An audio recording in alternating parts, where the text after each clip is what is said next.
Welcome back to news TV 84 viewers. Nanakshahi calendar ਜਿਸ ਨੂੰ ਕਿ ਕਈ ਸਾਲਾਂ ਦੀ ਮਿਹਨਤ ਨਾਲ ਸਰਦਾਰ ਪਾਲ ਸਿੰਘ ਪੁਰੇਵਾਲ ਐਡਮਿੰਟਨ ਕੈਨੇਡਾ ਨੇ ਪੰਥ ਦੀ ਝੋਲੀ ਪਾਇਆ ਸੀ, ਹੁਣ ਉਸ ਦਾ ਬਿਲਕੁਲ ਭੋਗ ਪਾਉਣ ਦੀਆਂ ਤਿਆਰੀਆਂ ਹੋ ਰਹੀਆਂ ਹਨ। ਸਾਡੀ ਅੰਦਰੂਨੀ ਜਾਣਕਾਰੀ ਅਨੁਸਾਰ ਤਖਤ ਸ਼੍ਰੀ ਦਮਦਮਾ ਸਾਹਿਬ ਦੇ ਜਥੇਦਾਰ ਬਲਵੰਤ ਸਿੰਘ ਨੰਦਗੜ੍ਹ ਅੜੇ ਹੋਏ ਹਨ, ਨਹੀਂ ਤਾਂ ਇਹਨਾਂ ਨੇ ਪਿਛਲੀ ਮੀਟਿੰਗ ਵਿੱਚ ਹੀ ਭੋਗ ਪਾ ਦੇਣਾ ਸੀਗਾ। ਅੱਜ ਅਸੀਂ ਇਸ ਵਿਸ਼ੇ ਸੰਬੰਧੀ ਗੱਲਬਾਤ ਕਰਦੇ ਹਾਂ ਐਡਮਿੰਟਨ ਕੈਨੇਡਾ ਤੋਂ ਸਰ ਪਾਲ ਸਿੰਘ ਪੁਰੇਵਾਲ, ਜੋ ਸਾਡੇ ਨਾਲ ਹੁਣ ਫੋਨ ਲਾਈਨ ਤੇ ਜੁੜ ਚੁੱਕੇ ਨੇ। ਜੀ ਪੁਰੇਵਾਲ ਸਾਹਿਬ, ਵਾਹਿਗੁਰੂ ਜੀ ਕਾ ਖਾਲਸਾ, ਵਾਹਿਗੁਰੂ ਜੀ ਕੀ ਫਤਿਹ। ਵਾਹਿਗੁਰੂ ਜੀ ਕਾ ਖਾਲਸਾ, ਵਾਹਿਗੁਰੂ ਜੀ ਕੀ ਫਤਿਹ ਜੀ। ਜੀ ਪੁਰੇਵਾਲ ਸਾਹਿਬ ਜੀ, ਸਾਡੇ ਲਈ ਇਹ ਬੜੇ ਫਿਕਰ ਵਾਲੀ ਗੱਲ ਹੈ ਕਿ ਸੋਧਾਂ ਦੇ ਨਾਮ ਥੱਲੇ ਪਹਿਲਾਂ ਹੀ ਇਸ ਕੈਲੰਡਰ ਨੂੰ ਵਿਗਾੜਿਆ ਗਿਆ ਹੈ ਅਤੇ ਹੁਣ ਜਥੇਦਾਰ ਇੱਕ ਸਾਜ਼ਿਸ਼ ਤਹਿਤ ਇਸ ਦਾ ਮੁਕੰਮਲ ਤੌਰ ਤੇ ਭੋਗ ਪਾਉਣ ਜਾ ਰਹੇ ਹਨ। ਇਸ ਬਾਰੇ ਤੁਸੀਂ ਕਿਵੇਂ ਸੋਚਦੇ ਹੋ, ਜਾਣਕਾਰੀ ਦਿਓ। ਬਿਲਕੁਲ ਜੀ, ਇਹ ਬੜੀ ਮੰਦਭਾਗੀ ਗੱਲ ਹੈ ਕਿ ਪਿੱਛੇ ਜੇ ਮਹੀਨਾ 2 ਮਹੀਨੇ ਹੋਏ ਆ ਜਿਸ ਵੇਲੇ ਸੰਤ ਸਮਾਜ ਵੱਲੋਂ ਇੱਕ ਵਫਦ ਮਿਲਿਆ ਸੀ ਜਥੇਦਾਰ ਸਾਹਿਬ ਨੂੰ, ਤੇ ਉਹਨਾਂ ਨੇ ਕਿਹਾ ਸੀਗਾ ਕਿ ਬਿਕਰਮੀ ਕੈਲੰਡਰ ਜਿਹੜਾ ਆ ਉਹ ਮੁੜ ਕੇ ਲਾ ਦਿੱਤਾ ਜਾਵੇ ਜੀ। ਤੇ ਇਹ ਉਸੇ ਤਹਿਤ ਦੇ ਵਿੱਚ ਹੀ ਗੱਲ ਚੱਲ ਰਹੀ ਆ। ਤੇ ਬੜੀ ਮੰਦਭਾਗੀ ਗੱਲ ਆ ਜੇ ਐਸੀ ਇਹ ਗੱਲ ਹੋਵੇ ਤਾਂ ਇਹ ਰੈਟਰੋਗ੍ਰੇਡ ਸਟੈਪ ਹੋਊਗਾ, ਬਹੁਤ ਹੀ ਕੌਮ ਨੂੰ ਪਿਛਾਂਹ ਲਿਜਾਣ ਵਾਲਾ ਸਟੈਪ ਆ ਜੀ। ਤੇ ਬੜੀ ਮੰਦਭਾਗੀ ਗੱਲ ਹੋਵੇਗੀ ਜੇ ਮੁੜ ਕੇ ਬਿਕਰਮੀ ਕੈਲੰਡਰ ਲਾਤਾ। ਅਸੀਂ ਇੱਕ ਪਾਸੇ ਤਾਂ ਗੱਲਾਂ ਇਹ ਕਰਦੇ ਹਾਂ ਕਿ ਸਾਡੀ ਕੌਮ ਵੱਖਰੀ ਆ, ਅਸੀਂ ਹਿੰਦੂ ਨਹੀਂ, ਅਸੀਂ ਸਿੱਖ ਹਾਂ, ਸਾਡੇ ਸਭ ਕੁਝ ਸਿੱਖੀ ਦਾ ਜਿਹੜਾ ਆ ਸਿਧਾਂਤ ਵੱਖਰੇ ਆ, ਸਾਡੀਆਂ ਰੀਤਾਂ ਵੱਖਰੀਆਂ ਆ, ਸਾਡਾ ਕੈਲੰਡਰ ਵੱਖਰਾ ਆ, ਤੇ ਬਾਕੀ ਜਿਹੜੀਆਂ ਚੀਜ਼ਾਂ ਨਹੀਂ ਵੱਖਰੀਆਂ ਉਹ ਵੱਖਰੀਆਂ ਹੋਣੀਆਂ ਚਾਹੀਦੀਆਂ ਆ। ਜਿਵੇਂ ਕਿ ਆਪਣਾ ਮੈਰਿਜ ਐਕਟ ਸੀਗਾ, ਆਨੰਦ ਮੈਰਿਜ ਐਕਟ ਜਿਹੜਾ ਆ ਉਹ ਵੀ ਹਜੇ 100% ਜਿੱਦਾਂ ਸਾਨੂੰ ਚਾਹੀਦਾ ਸੀ ਉਹ ਨਹੀਂ ਹੋਇਆ ਜੀ। ਏਦਾਂ ਹੀ ਜਿਹੜਾ ਹੈਗਾ ਆਪਣਾ ਇਨਹੈਰੀਟੈਂਸ ਲਾਜ਼ ਆ, ਹਿੰਦੂ ਇਨਹੈਰੀਟੈਂਸ ਲਾਜ਼, ਅਸੀਂ ਉਹਨਾਂ ਦੇ ਥੱਲੇ ਜੀਨੇ ਆ। ਏਦਾਂ ਹੀ ਇਸ ਤਰ੍ਹਾਂ ਦੇ ਹੋਰ ਬਹੁਤ ਸਾਰੇ ਲਾਜ਼ ਆ ਜਿਹੜੇ ਸਾਡੀ ਕੌਮ ਜਿਹੜੀ ਆ ਉਹਨਾਂ ਦੇ ਤਹਿਤ ਦੱਬੀ ਹੋਈ ਆ। ਸਾਨੂੰ ਇਹਨਾਂ ਸਾਰੀਆਂ ਚੀਜ਼ਾਂ ਦੀ ਸਾਡੇ ਧਰਮ ਦੇ ਵਿੱਚ ਆਪਣੀ ਆਜ਼ਾਦ ਤੌਰ ਤੇ ਸਾਡੇ ਆਪਣੇ ਲਾਜ਼ ਚਾਹੀਦੇ ਆ, ਸਾਡਾ ਆਪਣਾ ਕੈਲੰਡਰ ਚਾਹੀਦਾ ਆ, ਸਾਡੀ ਰੈਕਗਨੀਸ਼ਨ ਦੁਨੀਆ ਦੇ ਵਿੱਚ ਸਿੱਖ ਕੌਮ ਦੀ ਇੱਕ ਆਜ਼ਾਦ ਹਸਤੀ ਦੇ ਤੌਰ ਤੇ ਹੈ ਕਿ ਇੰਡੀਪੈਂਡੈਂਟ ਰਿਲੀਜਨ ਹੈ, ਸੈਪਰੇਟ ਰਿਲੀਜਨ ਹੈ, ਜਿਸ ਦੀ ਰੈਕਗਨੀਸ਼ਨ ਦੁਨੀਆ ਦੇ ਹਰ ਕੰਟਰੀ ਦੇ ਵਿੱਚ ਆ। ਹਾਂਜੀ। ਜਦ ਕਿ ਹਿੰਦੁਸਤਾਨ ਦੇ ਵਿੱਚ ਜਾ ਕੇ ਭਾਰਤ ਦੇ ਵਿੱਚ ਇਹ ਉਸ ਤੋਂ ਉਲਟ ਗੱਲ ਹੋ ਰਹੀ ਹੈ। ਔਰ ਖਾਸ ਕਰਕੇ ਅਫਸੋਸ ਦੀ ਇਹ ਗੱਲ ਹੈ ਕਿ ਸਾਡੇ ਆਪਣੇ ਹੀ ਜਿਹੜੇ ਸਿੱਖ ਆਗੂ ਅਖਵਾਉਣ ਵਾਲੇ ਬੰਦੇ ਆ ਉਹ ਸਾਨੂੰ ਮਜਬੂਰ ਕਰ ਲਏ ਨੇ ਕਿ ਹਿੰਦੂ ਕਦਰਾਂ ਕੀਮਤਾਂ ਦੀ ਉਹੋ ਹੀ ਰੋਹ ਰੀਤੀਆਂ ਦੀ ਉਹਨਾਂ ਸਾਰੀਆਂ ਨੂੰ ਅਸੀਂ ਅਡਾਪਟ ਕਰੀਏ। ਤੇ ਦੂਸਰੇ ਪਾਸੇ ਇਹ ਵੀ ਨਾਲ ਕਹਿ ਰਹੇ ਨੇ ਕਿ ਅਸੀਂ ਹਿੰਦੂ ਨਹੀਂ ਜੀ। ਉਹ ਕਿੰਨੀ ਸਵੈ ਵਿਰੋਧਤਾ ਵਾਲੀ ਗੱਲ ਆ ਜੀ। ਬਿਲਕੁਲ ਬਿਲਕੁਲ। ਤੇ ਪੁਰੇਵਾਲ ਸਾਹਿਬ ਜੀ, ਬੇਸ਼ੱਕ ਅਸੀਂ ਇਸ ਸੰਬੰਧੀ ਪਹਿਲਾਂ ਵੀ ਗੱਲ ਕੀਤੀ ਸੀ, ਪਰ ਸਾਡੇ ਨਵੇਂ ਦਰਸ਼ਕਾਂ ਦੀ ਜਾਣਕਾਰੀ ਲਈ ਇਹ ਦੱਸੋ ਕਿ ਨਾਨਕਸ਼ਾਹੀ ਕੈਲੰਡਰ ਕਿਵੇਂ ਤਿਆਰ ਹੋਇਆ ਅਤੇ ਕਿਵੇਂ ਇਸ ਨੂੰ ਪੰਥ ਨੇ ਪ੍ਰਵਾਨ ਕੀਤਾ ਸੀ, ਇਸ ਬਾਰੇ ਵੇਰਵੇ ਦੇ ਨਾਲ ਜਾਣਕਾਰੀ ਦਿਓ। ਨਾਨਕਸ਼ਾਹੀ ਕੈਲੰਡਰ ਦੇ ਵਿੱਚ ਇਹਦੇ ਪਿਛੋਕੜ ਦੇ ਵਿੱਚ ਬਹੁਤ ਸਾਲਾਂ ਦਾ ਕੰਮ ਸੀਗਾ ਤੇ ਅਸੀਂ ਇਹ ਕੋਈ ਇਕੱਲੀ ਇਹ ਠੀਕ ਹੈ ਕਿ ਮੇਰੀ ਵੱਲੋਂ ਸੁਜੈਸ਼ਨਾਂ ਆਈਆਂ ਵੀ ਆਹ ਹੋਣਾ ਚਾਹੀਦਾ, ਇਹ ਹੋਣਾ ਚਾਹੀਦਾ, ਕੌਮ ਦਾ ਕੈਲੰਡਰ ਜੁਦਾ ਹੋਣਾ ਚਾਹੀਦਾ। ਵਿਦਵਾਨਾਂ ਦੇ ਵਿੱਚ ਚੰਡੀਗੜ੍ਹ ਬਹੁਤ ਸਾਰੀਆਂ ਮੀਟਿੰਗਾਂ ਹੋਈਆਂ, ਯੂਨੀਵਰਸਿਟੀ ਦੇ ਜਿਹੜੇ ਉੱਚ ਕੋਟੀ ਦੇ ਵਿਦਵਾਨ ਸੀ ਉਹਨਾਂ ਦੇ ਨਾਲ ਮੀਟਿੰਗਾਂ ਹੋਈਆਂ, ਬਾਅਦ ਦੇ ਵਿੱਚ ਕਮੇਟੀਆਂ ਬਣਾਈਆਂ ਗਈਆਂ ਤੇ ਅਕਾਲ ਤਖ਼ਤ ਸਾਹਿਬ ਤੋਂ ਪਹਿਲਾਂ 1999 ਦੇ ਪ੍ਰਵਾਨਗੀ ਦਿੱਤੀ ਗਈ, 1998 ਵਿੱਚ ਵੀ 1999 ਤੇ ਲਾਗੂ ਹੋਏ। ਫਿਰ ਰੋਕਾਂ ਆਈਆਂ, ਉਹੋ ਹੀ ਸ਼ਕਤੀਆਂ ਜਿਹੜੀਆਂ ਉਸ ਵੇਲੇ ਕੈਲੰਡਰ ਦਾ ਵਿਰੋਧ ਕਰ ਰਹੀਆਂ ਸੀ ਉਹੋ ਹੀ ਲਗਾਤਾਰ ਹੁਣ ਤਾਈਂ ਕਰਦੀਆਂ ਆ ਰਹੀਆਂ 1998 ਤੋਂ ਲੈ ਕੇ।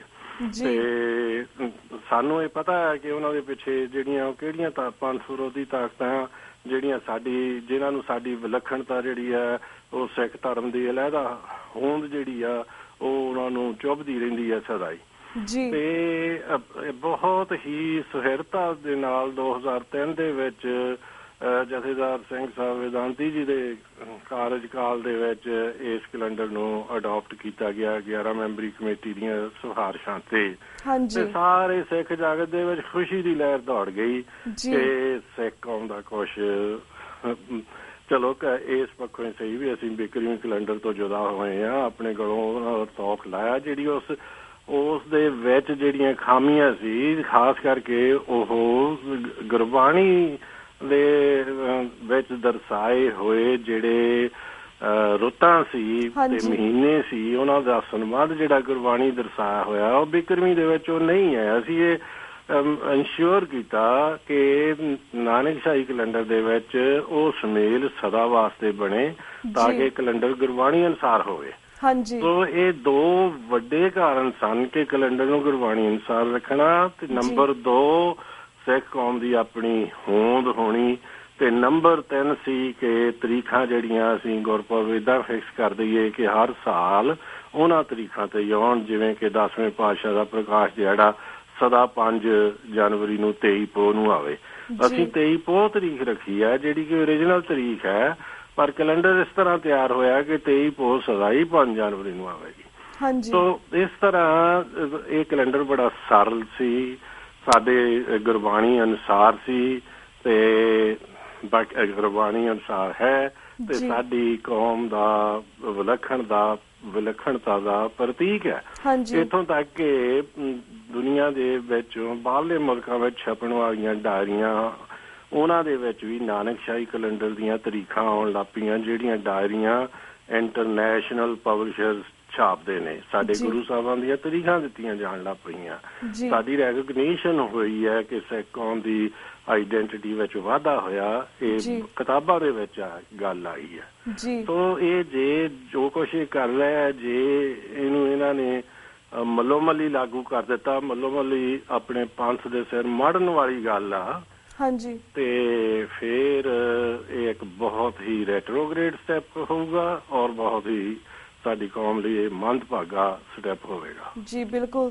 ਤੇ ਪ੍ਰਿੰਸੀਪਲ ਸਾਹਿਬ, ਤੁਸੀਂ ਜਿਸ ਤਰ੍ਹਾਂ ਪਹਿਲਾਂ ਕਿਹਾ ਕਿ ਤੁਹਾਨੂੰ ਪਤਾ ਕਿ ਇਸ ਦੇ ਪਿੱਛੇ ਕਿਹੜੀਆਂ ਤਾਕਤਾਂ ਨੇ, ਜਿਸ ਤਰ੍ਹਾਂ ਸੰਤ ਸਮਾਜ ਤੋਂ ਇਲਾਵਾ ਤੁਹਾਨੂੰ ਕੀ ਲੱਗਦਾ ਕਿ ਹੋਰ ਕਿਹੜੀਆਂ ਤਾਕਤਾਂ ਨੇ ਜਿਹੜੀਆਂ ਸਾਡਾ ਕੈਲੰਡਰ ਵਿਗਾੜਨ ਦੀ ਕੋਸ਼ਿਸ਼ ਕਰ ਰਹੀਆਂ ਨੇ? ਦੇਖੋ ਜੀ, ਆਪਾਂ ਨੂੰ ਇਹ ਪਤਾ ਹੀ ਹੈ, ਪਹਿਲੇ ਦਿਨ ਤੋਂ ਇਸ ਦੀ RSS ਵਾਲੇ ਵਿਰੋਧਤਾ ਕਰ ਰਹੇ ਆ, BJP ਵਾਲੇ ਵਿਰੋਧਤਾ ਕਰ ਰਹੇ ਆ, ਤੇ ਉਹਨਾਂ ਨੇ ਇੱਥੋਂ ਤੱਕ ਕਿਹਾ ਸੀਗਾ ਕਿ ਸਿੱਖ ਕੌਮ ਨੇ ਤਾਂ ਇਹ ਕੈਲੰਡਰ ਲਾਗੂ ਹੀ ਨਹੀਂ, ਅਪਣਾਉਣਾ ਹੀ ਨਹੀਂ ਹੈ, ਤੇ ਇਹ ਉਹਨਾਂ ਦੀ ਵਿਸ਼ਫੁਲ ਥਿੰਕਿੰਗ ਸੀ। ਸਿੱਖ ਕੌਮ ਨੇ ਅਪਣਾ ਲਿਆ ਸੀਗਾ।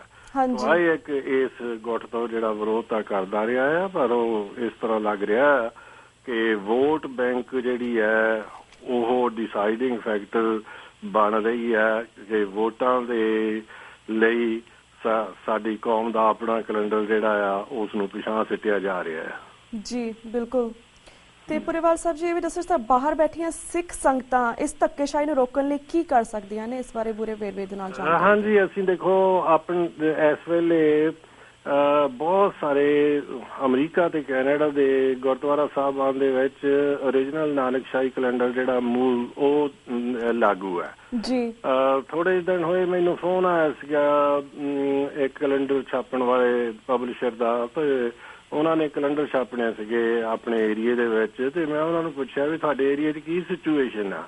ਉਹਨਾਂ ਨੇ ਕਿਹਾ ਵੀ ਸਾਡੇ ਸ਼ਹਿਰ ਦੇ ਵਿੱਚ 14 ਗੁਰੂ ਘਰ ਨੇ, ਜਿਨ੍ਹਾਂ ਦੇ ਵਿੱਚ 11 ਗੁਰੂ ਘਰ ਜਿਹੜੇ ਨੇ ਉਹ ਓਰੀਜਨਲ ਨਾਨਕਸ਼ਾਹੀ ਕੈਲੰਡਰ ਤੇ ਆਪਣੇ ਤਿਉਹਾਰ ਤੇ ਆਪਣੇ ਗੁਰਪੁਰਬ ਮਨਾਉਂਦੇ ਨੇ ਸਭ ਕੁਛ।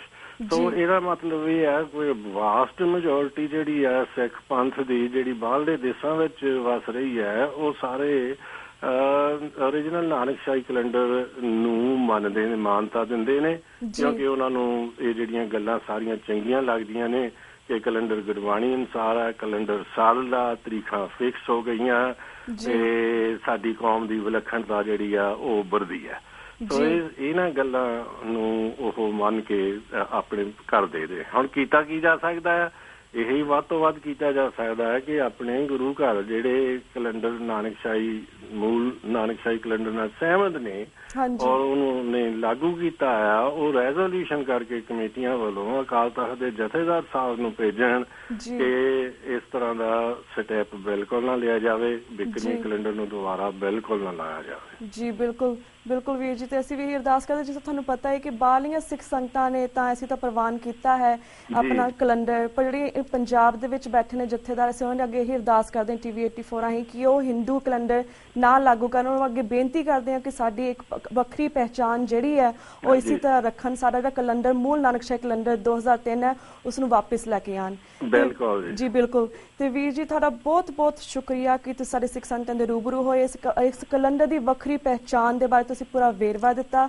ਸਾਡਾ ਹੁਣ ਵਕਤ ਸਮਾਪਤੀ ਵੱਲ ਜਾ ਰਿਹਾ, ਤੁਹਾਡਾ ਬਹੁਤ ਬਹੁਤ ਸ਼ੁਕਰੀਆ ਕਿ ਸਾਡੇ ਸਾਰੇ ਸਵਾਲਾਂ ਦੇ ਜਵਾਬ ਦਿੱਤੇ। ਬਹੁਤ ਬਹੁਤ ਧੰਨਵਾਦ ਆਪ ਨੂੰ ਤੇ ਸਾਰੀਆਂ ਸੰਗਤਾਂ ਨੂੰ, ਦਰਸ਼ਕਾਂ ਨੂੰ। ਵਾਹਿਗੁਰੂ ਜੀ ਕਾ ਖਾਲਸਾ, ਵਾਹਿਗੁਰੂ ਜੀ ਕੀ ਫਤਿਹ। ਤੇ ਵੀਅਰਸ, ਇੱਥੇ ਮੈਂ ਤੁਹਾਡੇ ਕੋਲ ਇਜਾਜ਼ਤ ਲੈਣੀ ਹੈ। ਅੱਜ ਕੱਲ੍ਹ ਨੂੰ ਮਿਲਾਂਗੇ ਸੇਮ ਟਾਈਮ ਸੇਮ ਸ਼ੋ ਤੇ। ਤਦ ਤੱਕ ਲਈ ਵਾਹਿਗੁਰੂ ਜੀ ਕਾ ਖਾਲਸਾ, ਵਾਹਿਗੁਰੂ ਜੀ ਕੀ ਫਤਿਹ।